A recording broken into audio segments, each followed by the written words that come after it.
L'ANFH, l'Association nationale pour la formation du personnel hospitalier de la région Provence-Alpes-Côte d'Azur, donnait la parole le 17 novembre 2020 à des organisations hospitalières pour présenter leur initiative remarquable en termes de RSE. L'occasion également de faire le point sur les enjeux d'une démarche en développement durable en santé. Un séminaire en distanciel conçu et organisé par l'agence Primum Non Nocere. Voici Muriel Andrieux, responsable régionale du département santé-environnement de l'Agence régionale de santé de la région PACA. Le bilan du plan régional santé-environnement 3.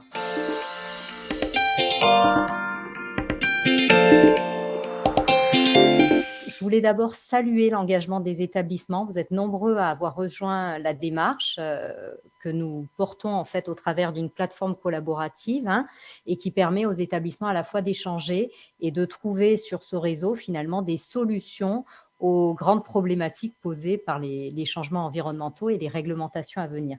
Donc, je voulais en profiter pour rappeler l'engagement de l'ARS PACA. Nous avons fait de cet axe finalement d'adaptation du système de santé aux grands défis environnementaux, on parlait du changement climatique justement, une de nos priorités, en fait, une de nos engagements et de nos orientations prioritaires dans le cadre de la politique de l'agence. Donc, c'est une volonté forte et je pense que à la lumière des résultats qu'on a eus, sans cette volonté forte des agences d'engager le système de santé dans ces adaptations, c'est difficile d'accompagner correctement les établissements. Donc, je réaffirme en fait la volonté de l'agence à poursuivre ce que nous avons fait.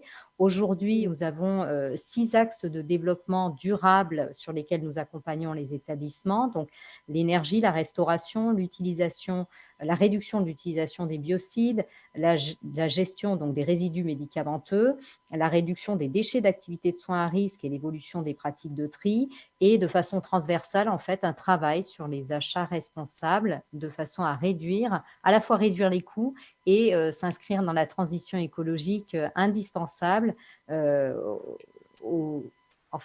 la lutte contre notamment le changement climatique. Je voulais dire qu'on a de très bons résultats et que donc tout le monde peut y arriver.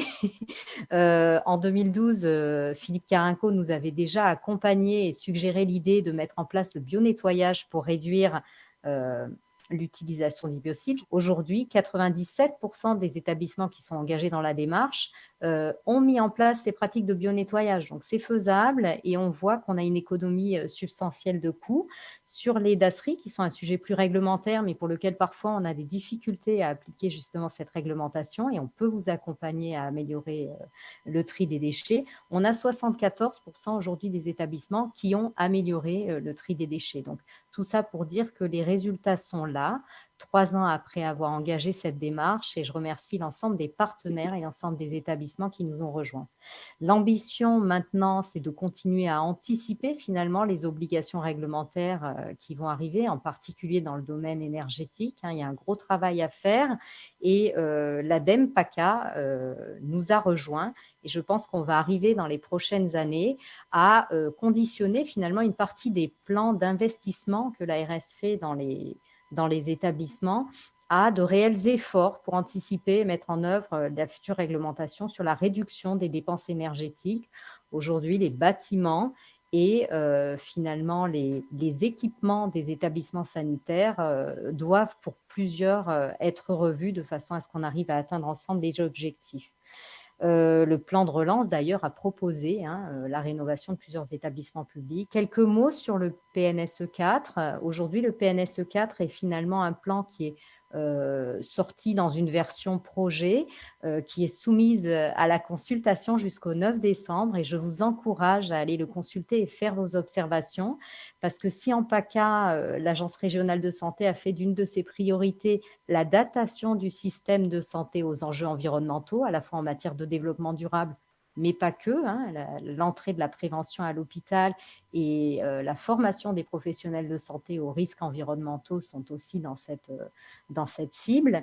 Le PNSE 4 parle finalement peu des enjeux environnementaux pour les établissements de santé. Or, je crois qu'aujourd'hui, dans la conformation des portages des politiques régionales en matière de santé par les ARS, il faut absolument que vous concouriez à vous manifester dans le cadre de cette consultation pour que cet objectif apparaisse et que vous soyez pleinement dans une démarche finalement qui est portée par le national. Je cite 2 petites actions qui sont dans le PNSE 4. L'action 3 du premier axe du PNSE 4, qui est un axe qui vise à informer, former, porte sur la bonne utilisation des produits ménagers et leur impact environnemental. Donc, ça rejoint notre démarche en matière de produits d'entretien et donc de réduction de l'utilisation des biocides.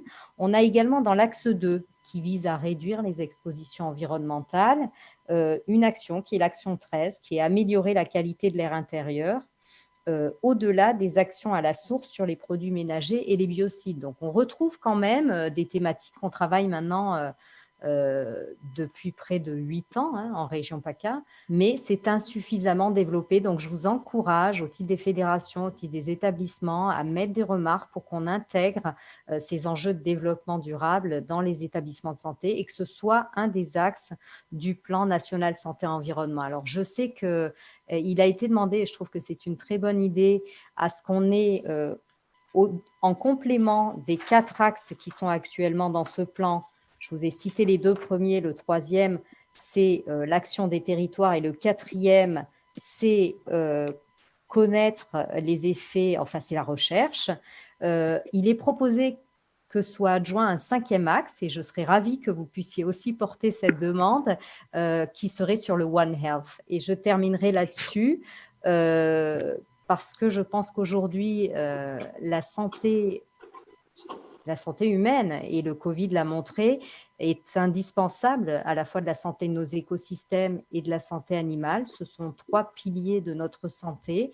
Et donc, il faut absolument que l'on travaille dans cet axe-là. Donc, pourquoi pas un 5e axe du PNSE 4.